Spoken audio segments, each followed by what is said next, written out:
What is shutter speed? While it may seem like the answer is obvious, there's more to shutter speed than meets the eye. Let's take a closer look. Shutter speed is one of the three pillars of photography, the other two being ISO and aperture. Also known as exposure time, shutter speed is defined as the length of time the image sensor in a camera is exposed to incoming light. Before we go more in depth, however, let's take a look at the different parts of the camera that contribute to taking a photo. In a standard DSLR, when you press the shutter button, a mirror flips up, allowing light to pass into the camera instead of the viewfinder.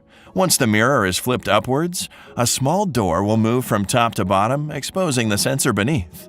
After that, another door will fall down, covering up the entire sensor.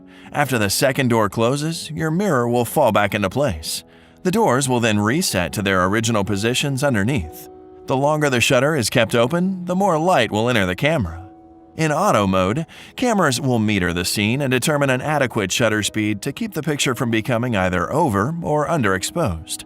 You can manually change the shutter speed by either putting the camera in shutter priority mode, which will let you change shutter speed, letting the camera calculate ISO and aperture, or full manual mode, which gives you full control over all your camera settings. Shutter speeds are measured in fractions of a second when under 1 second. For example, 1/4 displayed on the camera means the shutter speed is 1/4 a second, whereas 1/250 means the shutter speed is 1/250th of a second. Most cameras can handle shutter speeds as fast as 1/4000th of a second, or sometimes even as high as 1/8000th of a second, and shutter speeds as long as 30 seconds. Longer shutter speeds can be achieved using a function known as bulb mode, where the shutter speed is determined by the length of time the shutter button is activated, either manually or through a remote trigger. It's good to know what effects different shutter speeds have, as it can affect the type of picture produced.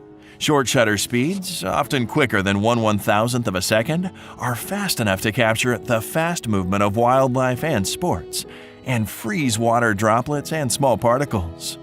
For everyday photography, shutter speeds around 1/100th of a second are fast enough to keep subjects from blurring. If you're shooting handheld, longer shutter speeds may also cause your shaky hands to blur the photo. Newer lenses from most manufacturers have attempted to solve this problem by introducing vibration reduction technology into lenses to correct for minor shakes. Night photography will often utilize longer shutter speeds to capture as much light as possible. Shutter speeds as long as 20 or 30 seconds may even be used to take pictures of the Milky Way. Knowing the principles of shutter speed will allow you to make better decisions about how you want your picture to look, whether you're freezing the action, creating a time warp effect, letting in little light, or as much as you can. Though it's a very basic concept of photography, it is no less important in making a fantastic photo.